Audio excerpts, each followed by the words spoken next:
Hi, my name is Teddy, and this is an introductory briefing for a new SJPO class. So a little bit about me first. So I was from NUS High School, and I graduated with high distinction with math and physics honors. I did my undergraduate in mathematics at Trinity College, Cambridge, and I was ranked 6th in all of Cambridge for math. And now I'm doing my master's in mathematics, more specifically in applied math and theoretical physics, also at Cambridge. So I was a IPHO 2017 gold medalist. So that was that's the International Physics Olympiad. So that was the year that the Singapore team was first. The US team was the 8th. Before that, I went to the Asian Physics Olympiad in 2017. I was a silver medalist, the highest in the Singapore team. So before that, the Singapore Physics Olympiad, I was a gold medalist for 2 years. And the SJPO, the Singapore Junior Physics Olympiad, I was a gold medalist since I was in year 2. I also participated in the SYPT, the Singapore Young Physicist Tournament, and the SSEF. So these two are research competitions.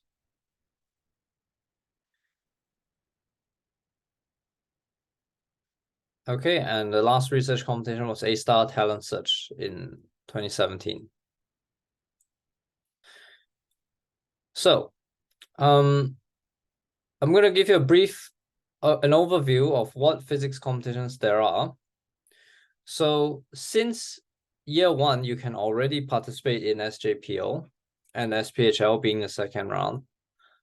Okay, and when you start in year 3, you can participate in SYPT, the research competition. When you're in year 4, you can take SPHO, but this is not going to count. When you're in year 5, you can only take SPHO, and this is the one that matters. So this is selection for national team. Okay, so this you can only get into a national team in year 5, and this is the one test that you have to do. And then, of course, there's another selection to go to every competition. So this net team is about 30 people. And then A4 is 8 people, I4 is 5 people. I think this is 6 people or something like that.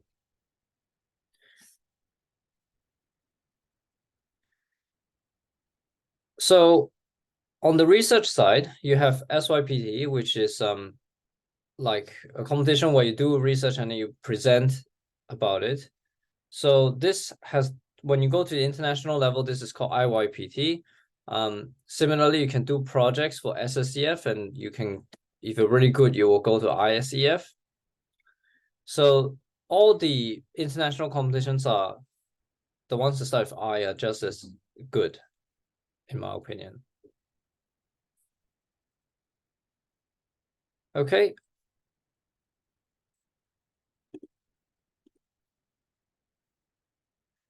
Now, comparing this to Math Olympiad, we have so what is the level? So you have SMO Junior, which SJPO is not really. So you know, in terms of time step, the first thing you should be doing is SMO Junior and AMC 8 and AMC 10.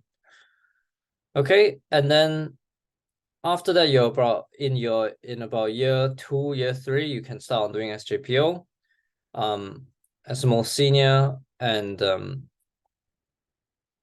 then when you're in year 5 and year 6, you'll be doing SPHO. So when in year 5, you'll be doing SPHO and SMO Open. So they all lead to the next level of regional competition, which is APHO and APMO. And then there's also other competitions. So as I've just mentioned, there was a European Physics Olympiad, and here you have like CWMI, and CGMO and the other China competitions. And of course, the big final one will be IPHO and IMO. So all of these are important, except you can't actually do the American version of the physics stuff, and you can't do USAMO because you need to be an American citizen to do that. But you can get into an AIME, and then the AIME and AMC scores are quite important.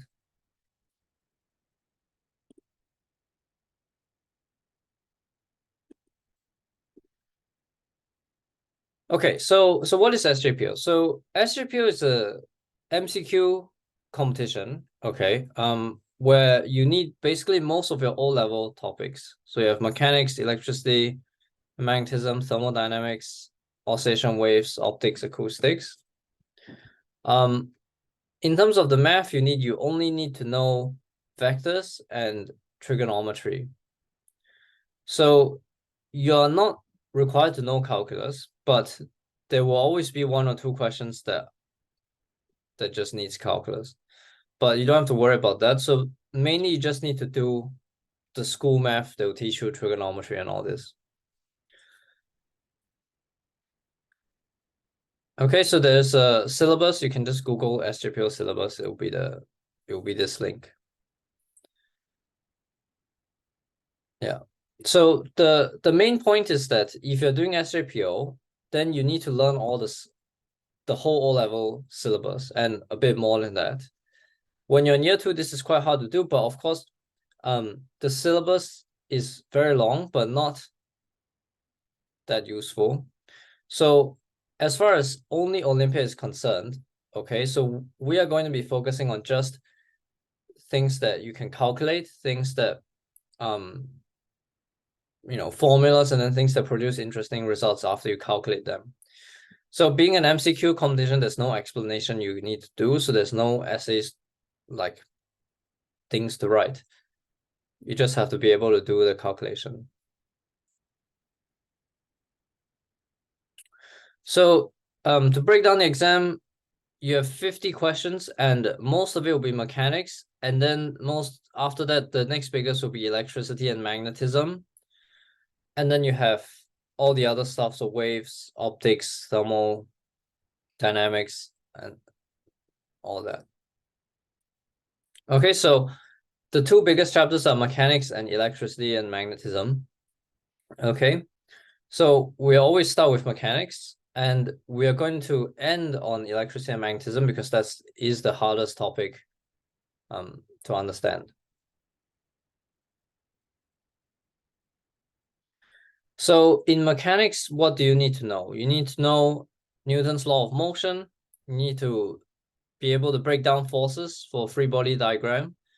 You need to know how to balance the forces, okay, in equilibrium, collisions, impulse, momentum, torque, center of mass, and springs, and gravitation, and projectile motion, and rotation. So these cover just about everything you have to do in mechanics. Of course, there will be other things like fluid mechanics where you have to deal with water flowing down. We also are going to cover that topic. For electricity and magnetism, so you will start from electrostatics. Okay, so dealing with electric charge, the electric field, how charges move. Then you have your circuits, so resistors, your electric potential, capacitors, inductors. So in magnetism, we will have AC circuits. So AC circuits are rare in SJPO, but they are more common in the second round, the SPHL. Inductance, and also how charged particles and currents move under magnetism, and how things that produce magnetic fields like solenoids, electromagnets, how they interact with each other. And of course, the biggest topic is electromagnetic induction. So how you can generate electricity out of magnetism. In thermodynamics, we are looking at heat capacity, how things expand, conduct heat, and radiate heat. Okay, we have your famous PV equals to nRT and plotting the PV graph. So you can plot, how your gas changes along the graph. We have a lot of different processes, and also we have entropy. Entropy being the most confusing topic. And we have oscillations, waves, and optics. So we have simple harmonic oscillation with an example of pendulum and spring. And we have other waves, so mechanical waves, electromagnetic waves, which leads you onto sound waves, and geometrical optics. So ray tracing, lenses, mirrors, all that kind of stuff. Okay, so that's the end of the rough overview. So I'm now going to first answer a couple of questions that we already have. Okay, so the questions are in Chinese, but I will reply in English if that's okay. All right, so the first question is the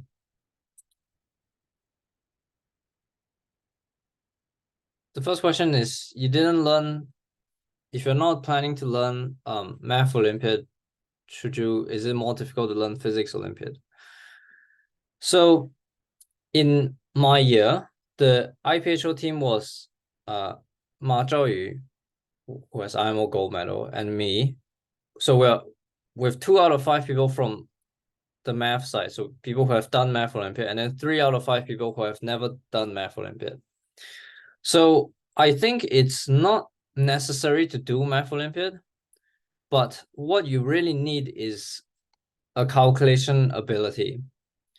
Okay, so you really need to be able to calculate any integral, factorize any polynomial. When you have a problem, after you're done with the physics, you need to have the ability to solve all of the math. So Math Olympiad is not really the place to get this ability, because Math Olympiad is more about creativity. So I would say Math Olympiad is not required, but I always encourage people to do both, because let me go back to right. So I always encourage people to do both, because first of all, you have SMO Junior now, right? Which is important. And it's also important to do your AMC competitions, because when you apply to schools in the US, they will ask you. So when you apply to universities in the US, they will ask you for your AMC and AIME scores. So these are quite important for American universities. Okay, so plus I think doing Math Olympiad makes you slightly better at calculation, but not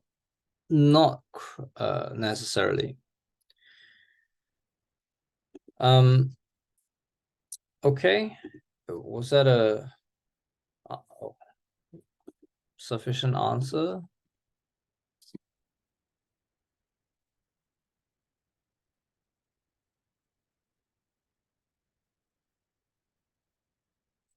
Does anybody need me to reply in Chinese? Okay, so second question, if you didn't learn Science Olympiad in primary school, can you still learn Physics Olympiad? The answer is yes, of course. I didn't do Science Olympiad. I didn't even know there was Science Olympiad in primary school. The things you learn in primary school science is absolutely unrelated, and it's not it's totally unrelated to SJPO. So yeah, so you can definitely do SJPO. Reason because you only need the actual selection for physics national team is in year 5. Before that, these are all just competitions for you to try how good you are.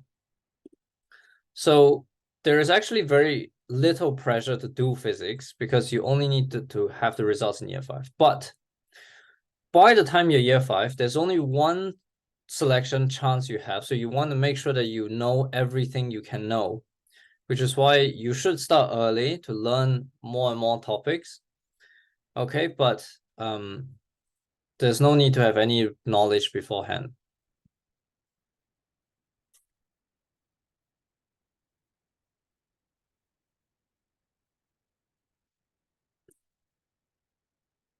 Okay. All right.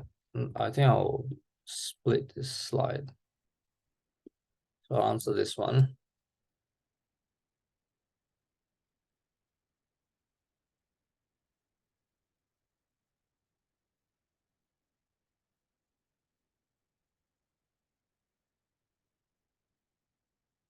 Okay, so the next question is people who have won physics Olympiads, where did they go? So in my year, I applied to mathematics in Cambridge, and then my friend from NUS High, he's doing physics at Cambridge. I think Marjoy was doing math in MIT. So, and I'm not sure about the other two. So usually people who have done Science Olympiad will be very good applicants for university in the direction that they've done the Olympiad. But of course, I did the Physics Olympiad and I applied to a math major, so it's somewhat compatible. Okay, so the thing I would say is, importantly, the ideas in Physics Olympiad carries on quite a long way throughout university. So I would say even in the second or third year of university, I'm still looking at some things that I have already looked at when I was in high school, because Physics Olympiad teaches you such a deep amount of, mechanics and fluids and all this stuff. Um,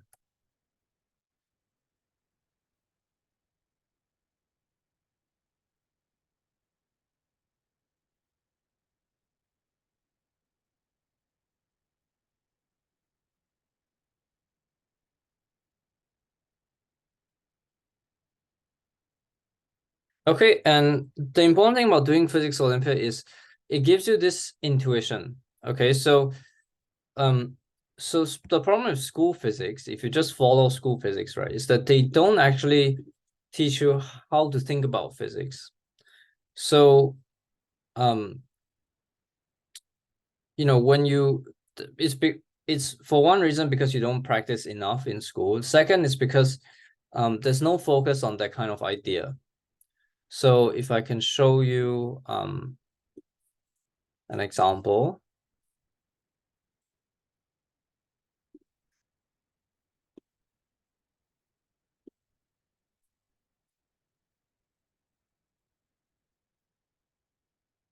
So for example, if I show you this, right? If you look at this diagram, can you tell which block is going to slide down? So you may not be able to tell, but I hope after learning Physics Olympiad, you will be able to imagine how the blocks are going to move. Okay, so the important thing about doing Physics Olympiad is that you gain a very good idea of how things will move if you push them, so that you can actually imagine what's going on if I just draw you a diagram. Okay, so that is a very I think a very useful thing. Okay. Yeah. So does that answer your question?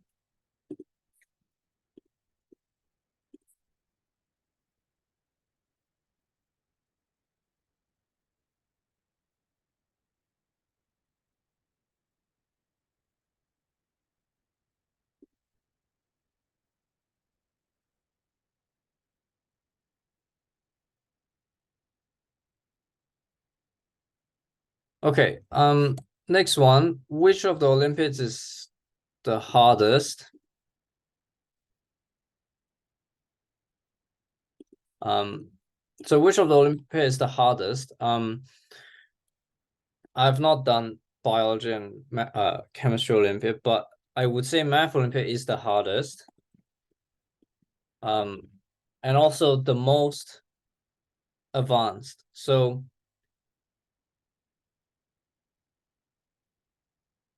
yeah. So math Olympiad is for really, really smart people. But I think physics has the most opportunities. So I think physics has the most other competitions that you can do. Okay. After math, of course, math has the most amount of competitions you can do. And then I think physics follows that. And then chemistry, then biology has the least amount of competitions you can do.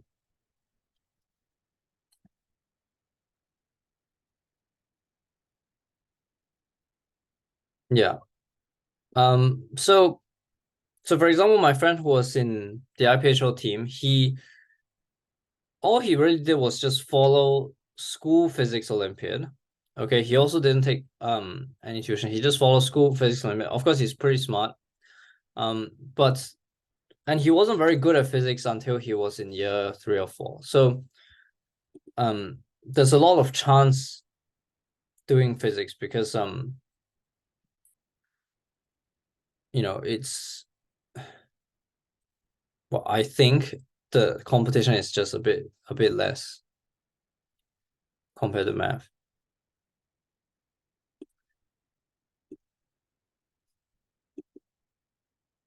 Okay, next question. Math, Olympiad math or physics is better for university applications. Um, so I will first say if you're applying, you should have an international level. Um, you pretty much should have an international level. Or like the APMO level, so one step lower than that. Of course, it depends what you're applying to. So if you're applying to math, then the math one is the best, and if you're applying to physics, the physics one is the best. But I applied to the math one with IPHO, and it was also fine. I mean, it's useful. So it depends on what you want to do in university, right? So if you're applying to other things like engineering, computer science, then they are just okay. So they're like um not the most helpful. Of course, the most helpful thing is the thing that actually exactly is what you're applying for. So IOI or um if you're doing engineering, I don't know, robotics competitions. So, but they are very helpful, I would say.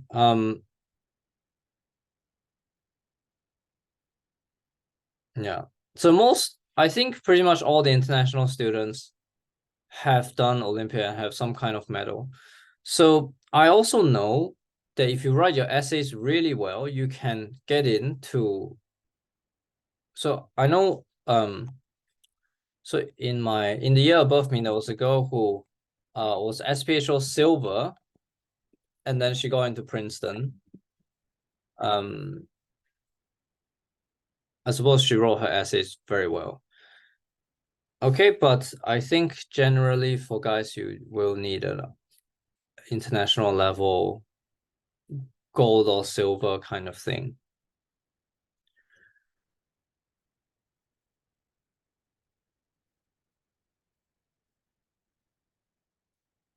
Okay. And then the next, I'm gonna split this into a separate question.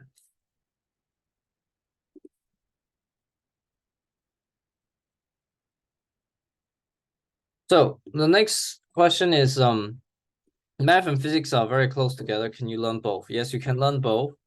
Um, and I would say you should focus um, on doing math because there's a math is much faster pace. So you already start doing SMO Junior and doing AMC 10 and all this, right? Whereas for physics Olympiad, it's more about learning. So the syllabus is very long. Okay, you just have to slowly learn more and more and more and more and more. Okay, so it's really two separate activities. Now, of course, it depends because I know some students put in a lot of time to learn physics as well. I think it depends on your math ability.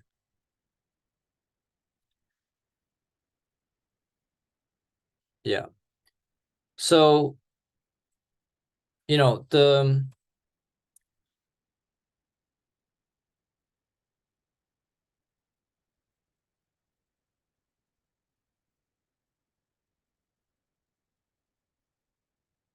yeah. So, of course, the other benefit is that when you learn physics Olympiad,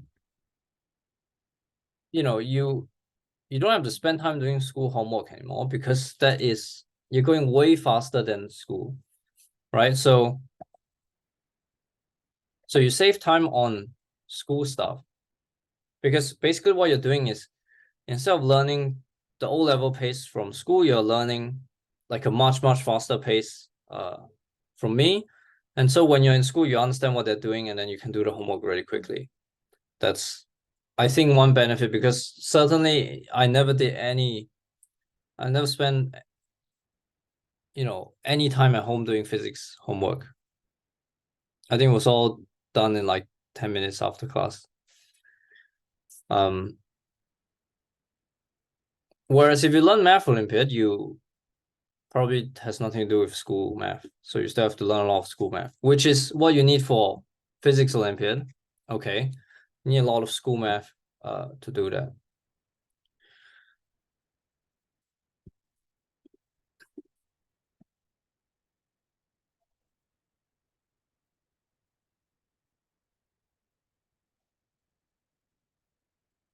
Um, somebody asked, can you see these?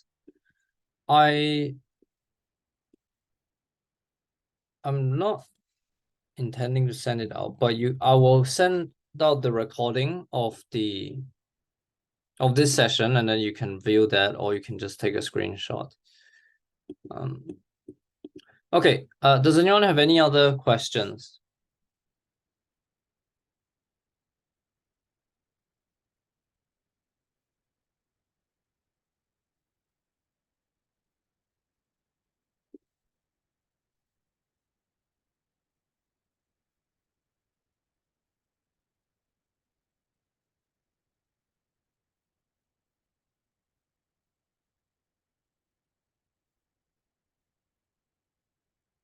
So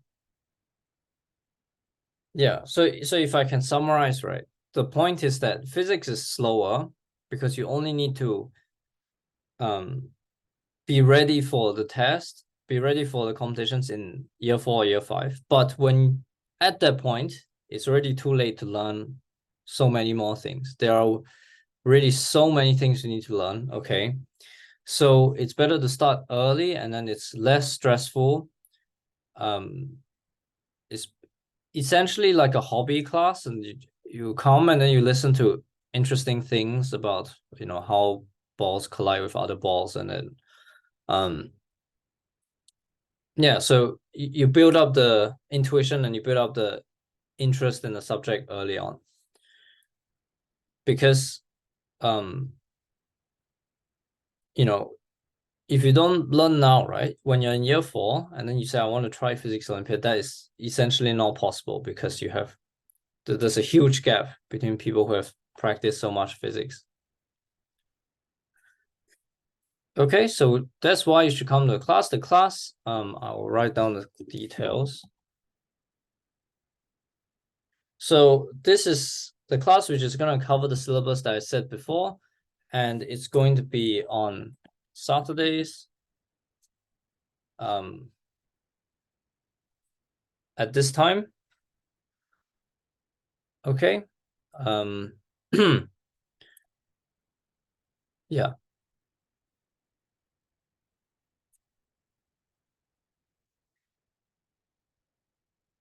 All right. Any questions?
Okay, so can I ask how many students are here and how many parents are here?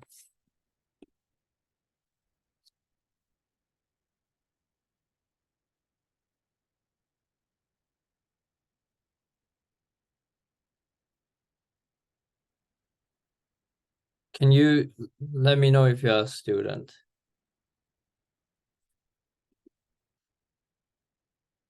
So I want to do a demonstration of the class, but if it's all parents, then it doesn't make a lot of sense.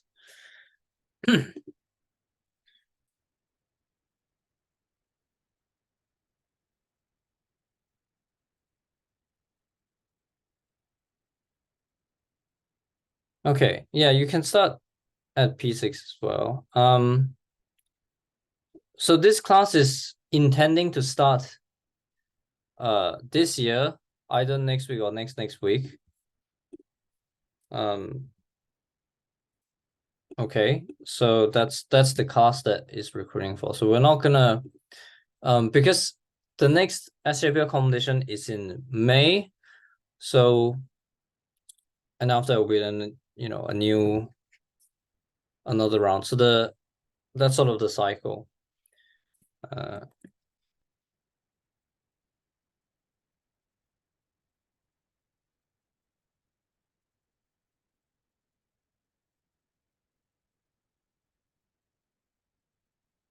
So if you're in this class, right, and then you keep staying in this class, we'll keep on progressing to more and more difficult things. So once we're done with the SJPO syllabus, we'll move on to calculus and the SPHO syllabus. So you will learn calculus with me as well.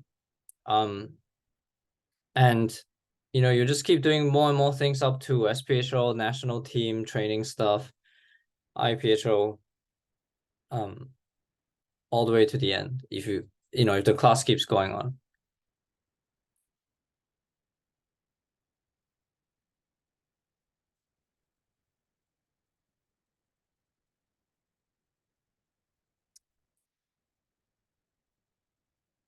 So I don't think I'm intending to open a new class next year. Um, of course it depends, and I don't know, but this is supposedly the new class. Can we start in December? Okay, so uh, yeah, I mean,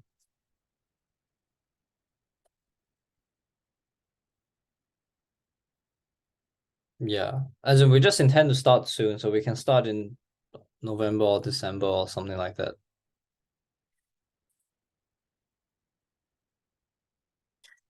Right. So I'm what I'm going to do now is I'm going to show you, okay, um, show you the notes, and then I'll just roughly go through some, and then you can get a sense of how it will looks like. Somebody asked how many people are in one class. So usually around 10. Of course, it depends on how many of you sign up, but usually the number is around 5 to 10 people for one Zoom class. Okay, and then in the class, I of course encourage people to unmute themselves and ask questions, but you can also type questions. Yeah. But I think interaction is the most important thing in a class. Okay, so can you guys see my screen? This is the first set of notes, okay?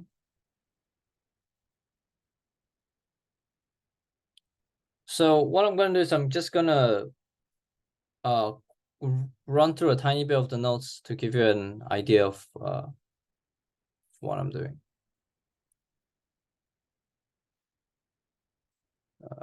Okay. So so this is lesson 1. We have I'm gonna put this in.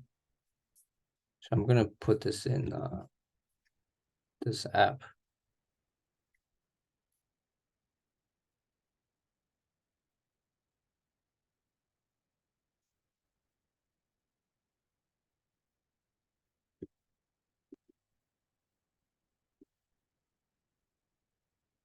Okay, the question is how do you arrange if you're going on holiday?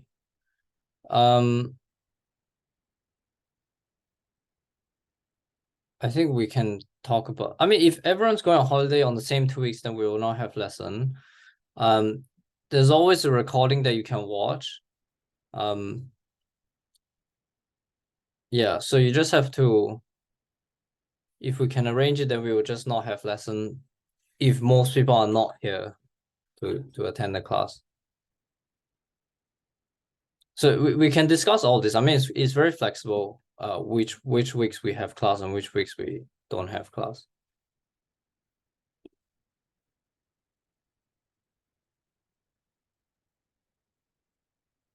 Okay. I mean, I think certainly over Christmas and New Year, people do not want to have lesson.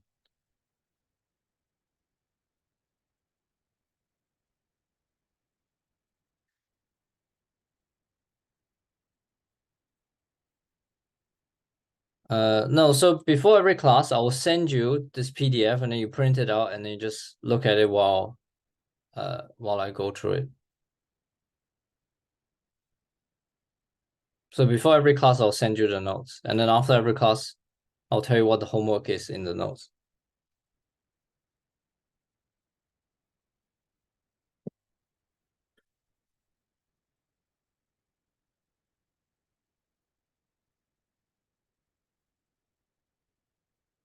How many lessons? So the intention is that you join this class for as we just keep going on and on until you get into IPHO. So of course, we don't know what's going to happen, but I'm committed to just giving a lesson every weekend, in the future. So I don't really think of it as how many lessons. So if you're still in, so if after you take the class, you're still interested, there will be a class for you as long as there's enough people to form a class.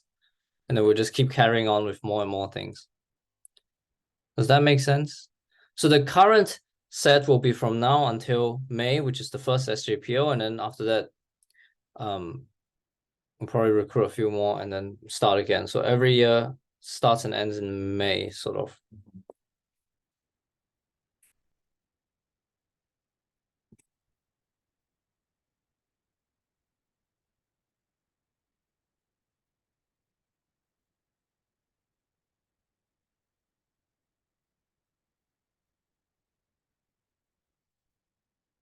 Okay, so I'm gonna start.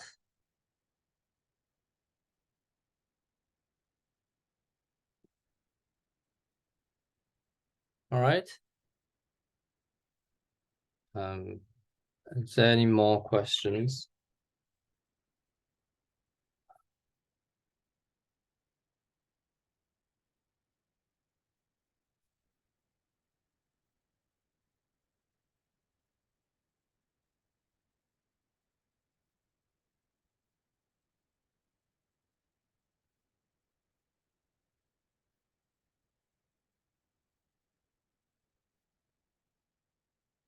Okay, never mind.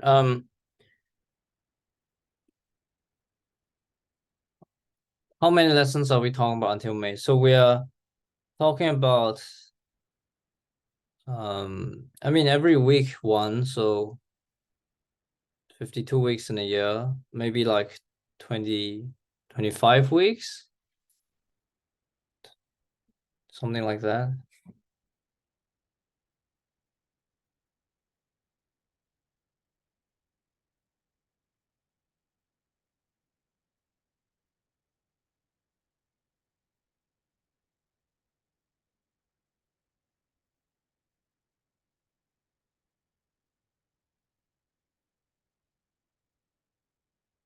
Yeah, so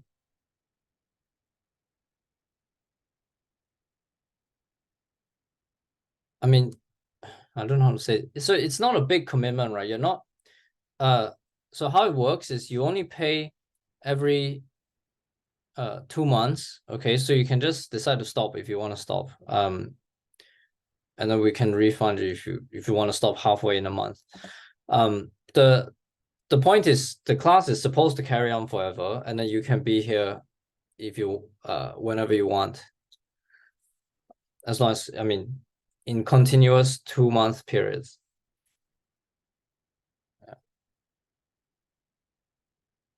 So I think the price for the class is going to be 35 an hour. So this will be 70 for 2 hours. So it's 2 hours every week. And then it's sort of paid in 2 months blocks. So you can be here every 2 months, or you can decide if it's not for you. Does that answer your question?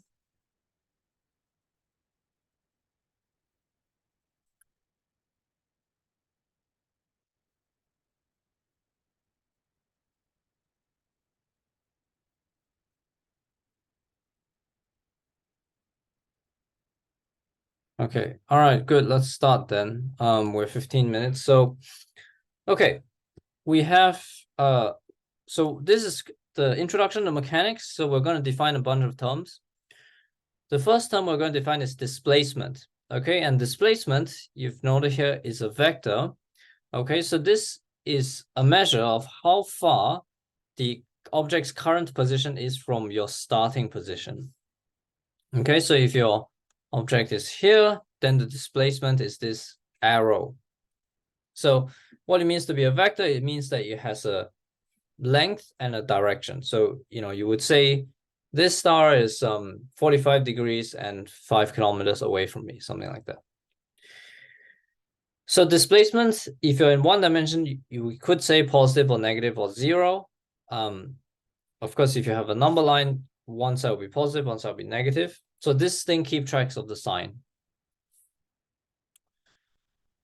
Okay. Whenever we say rate, it means the change over a period of time. So usually change per second. Okay. And the idea is we're going to study motion. So when the thing is when the object is moving. And we have two ideas of moving, which is speed and velocity. So speed is a scalar. So scalar means a number, and it is the rate at which the object is moving at an instant in time. So what does that mean? So that means if your car is going here, you will say maybe the speed is 56 kilometers an hour, but the speed does not record the direction. Okay, the speed just records a non-negative number, the magnitude. Whereas the velocity is basically the speed with a direction. Okay, so it will say 56 kilometers per hour and at a 45-degree angle. If you're in one dimension, you could say positive or negative or zero. So we are always going to work with the most powerful version. So we're always going to work with vectors. So we're going to work with displacement and velocities. Okay, we will see that speed doesn't correspond to very much, and it's not that interesting to study. Now, the most basic kind of motion will be uniform motion. So this is motion at a constant velocity. So always the same speed and the same direction. Okay, so if you take right as positive, then moving to right will be positive speed and positive velocity. Moving to left will be positive speed because speed just records the number, and negative velocity because negative is the direction. If you go around and around, you always have positive speed, but on average, your velocity will be 0.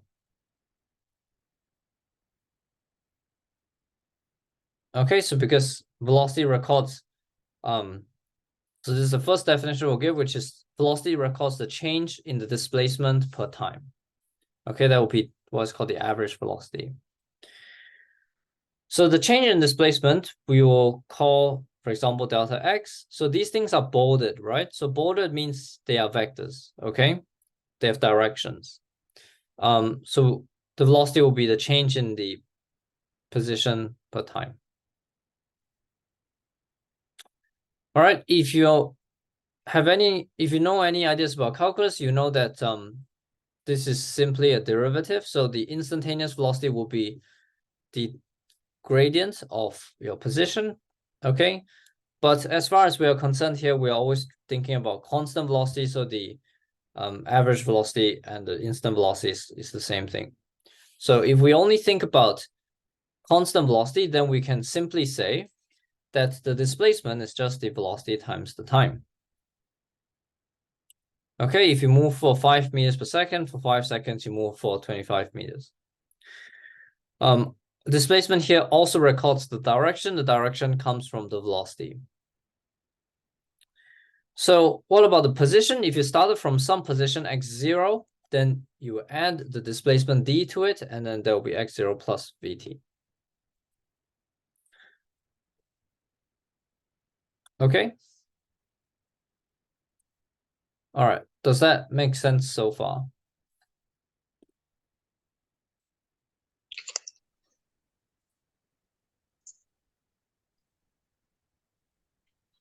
So you'll see these bars on top, and bar means average. Okay, but we're always going to deal with the linear case, so the average and the actual velocity is the same thing. Right. So the first important definition is that the velocity was the slope of the position, was the gradient of the position, the rate of change of the position. So how do you visualize that? You would draw the position against time graph. So you plot, where your position is at every time, and then you draw a line through it, and then you look for the gradient. So the gradient over here will be this little triangle will be the change in x over the change in time. So delta x over delta t. Okay, so this is the slope, and we call it the velocity. All right.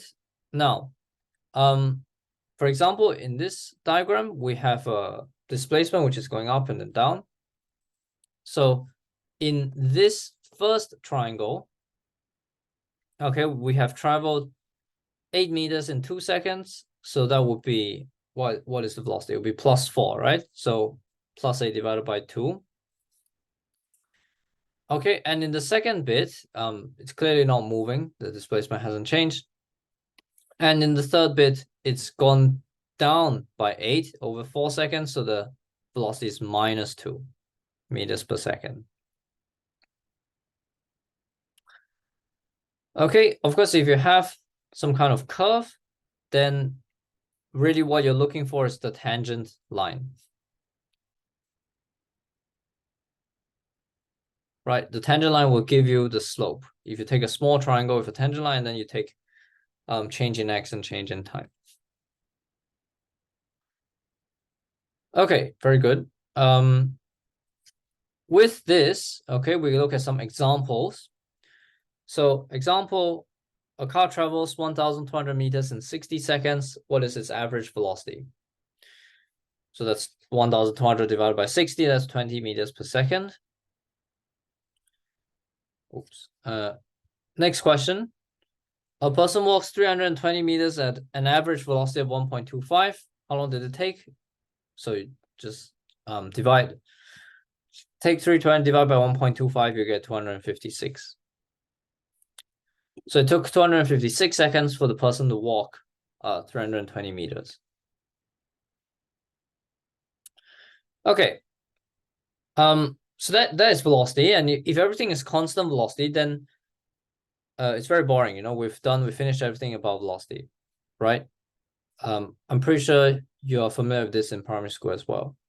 You just take distance divided by time and all this.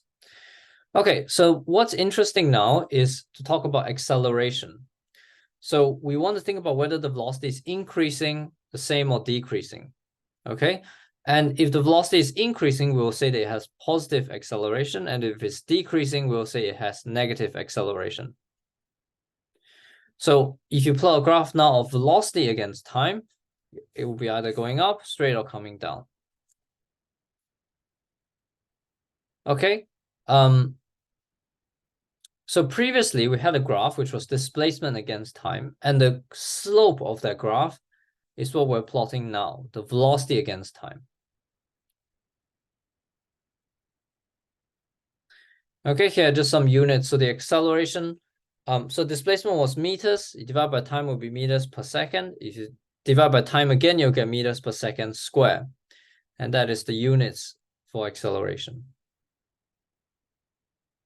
Okay, and we usually use G to call it for gravity. So I just want to note that we are always taking an integer that has plus or minus sign. So we, if the object's velocity is negative and you have positive acceleration, means that the number is getting bigger, so the number is getting less negative. Okay, so if it's negative, it will get less negative, and it will turn around, and then it will go the other way. So that will be what is called positive acceleration. Does that make sense? So positive acceleration can mean that you are going more and more positive, more and more faster, or less and less negative. All right. Okay, great. Now, how we're going to define acceleration is we're going to define it as the rate of change of velocity. So the change in velocity per the change in time. And of course, the instant acceleration will be the derivative of this function. Now, we're going to consider only a constant acceleration. So these two will be the same thing. Okay. So it is just a change in velocity divided by the change in time. And if you're interested, it means that it is the second derivative of position. But we're not going to look at that at the moment. So previously, we knew that the change in position is caused by the velocity times the time, if the velocity is the same. Now we assume that the acceleration is the same, and therefore the exact same formula must affect the velocity relationship with the acceleration. So we know that the acceleration times the time will give you the change in velocity, which will be the final minus the initial velocity.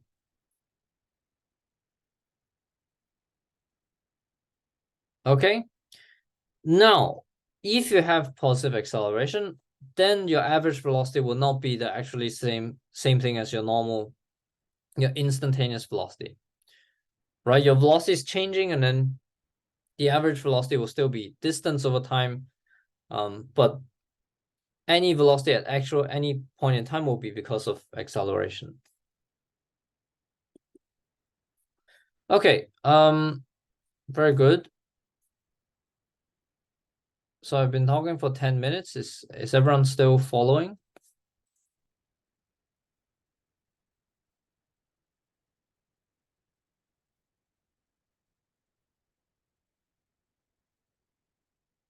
Now, just like how we said the velocity is the slope of the position time graph, we're going to say that the acceleration is the slope of the velocity and time graph, right? So the change in velocity divided by the change in time will give you the slope in this little triangle. Okay, and here's the punchline for today, which is there are many different ways that acceleration can affect velocity, right? So in the previous three graphs, we saw that if the velocity is increasing, you call it positive acceleration. If the velocity is the same, acceleration is 0, and the velocity is decreasing, you will call it a negative acceleration. So as we know, what is the velocity is the slope of the position time graph, okay? Is the slope of the position time graph. So, for example, this triangle here. And you can see that this triangle gets steeper and steeper. And so the gradient of it becomes steeper and steeper, and that means the velocity is faster and faster, right? Whereas in this case, the velocity, the gradient of it starts out negative because it's a downward thing, downward triangle, but then it gets less and less negative. So remember we said that more and more positive and less negative is actually the same thing. It just means positive acceleration. Okay, now the thing I want you to observe is that these two curves are both facing up. They are both curved upwards. Okay, and we call this, some people call it a concave up, some people call it a convex curve. So it just means that if you have positive acceleration, your curve will be facing upwards. Okay, it'll be like a happy face. Right. If you have no acceleration, then your velocity is not changing. If your velocity is not changing, then it means that your triangles for slope is not changing. So it's just going to stay a straight line. Okay. Don't worry about the formulas. Okay. If you can tell from what I'm talking about, what I'm not talking about from the notes, I'm saying a lot of words, which is really what you need to know at this point. You need to understand the intuition. Okay, the formulas are very easy. I'll write them down for you when we focus on them. But right now we're focusing just on the explanation bit. Okay, so don't worry about that. Yeah. All right. If we have negative acceleration, what does negative acceleration mean? It means your velocity is getting slower and slower. Okay, so in this example, let's look at the bottom one first.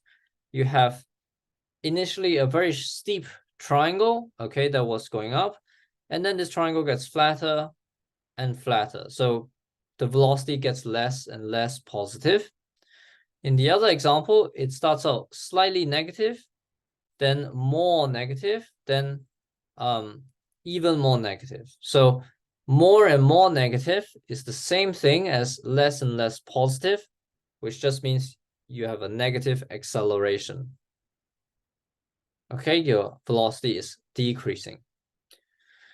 And people will call this a concave graph. So it means if you have negative acceleration, you are going to have a downwards curving graph. So it's going to be a sad face graph. Okay, that's all I want to say for today. It's a lot of information, I know, and this is usually, I'm saying faster than I would in class because we're a bit short on time. So I hope you found that interesting. Okay, please don't worry about the formulas. The formulas these are just for your fun reading, like toilet reading or something. When there are actually formulas that is important, I will write them down, for example, like this.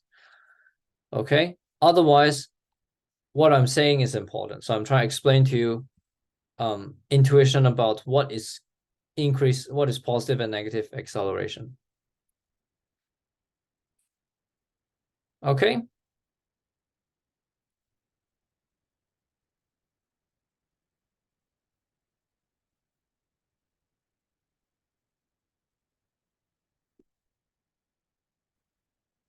All right. Any questions? Yes. So how to sign up? So I assume you guys got the link from the WeChat group, right? So after this class, we will send out like a link invite to join the WeChat group for this class, and then we can discuss what days you want to have lesson and which days you don't want to have lesson and all this stuff.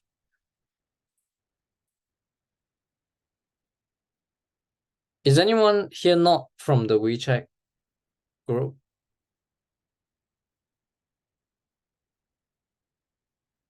What does the formula mean? So x minus x0 equals to vt means you started at x0, you're now at x, right? Assuming you have a constant velocity, it means that the change in your position must be because your velocity times time. Because if you had 5 meters per second and you had 5 seconds, you would have moved 25 meters. If you started from, let's say, -10 position, you would have -10. You will go to 15 now, and the change will be 25. So it means the final position minus the initial position is the speed, the velocity times the time. Okay, if you have any questions about the administrative aspects, you can ask my mom on WeChat. So yeah, my mom is the Alice T3. Okay.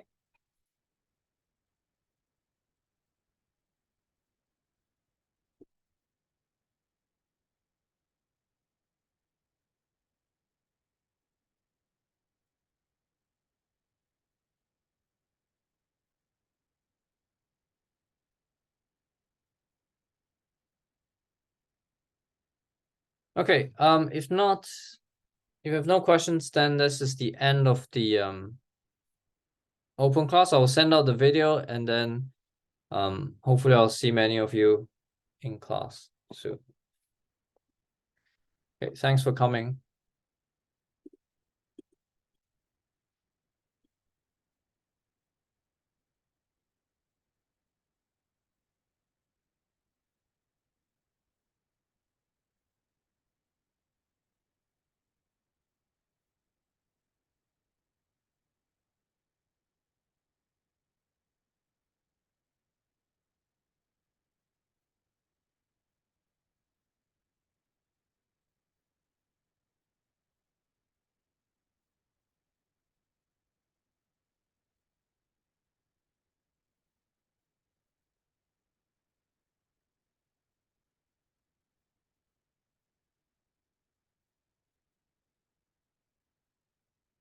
Yeah.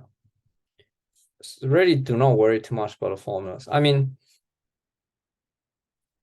I wrote the formula down, right? It could have been any other formula. Like, the formulas are not God given. It it must make sense when you say it out loud. So if it doesn't make sense, then it must mean that's wrong. So for example, when you go into higher levels, like fluids or quantum mechanics, all the formulas will be different, right? It will not be the same formula as a ball rolling around. And it just means every time you have to think about the situation and you have to write the formula down yourself in a way that makes sense to you and to the situation. Okay.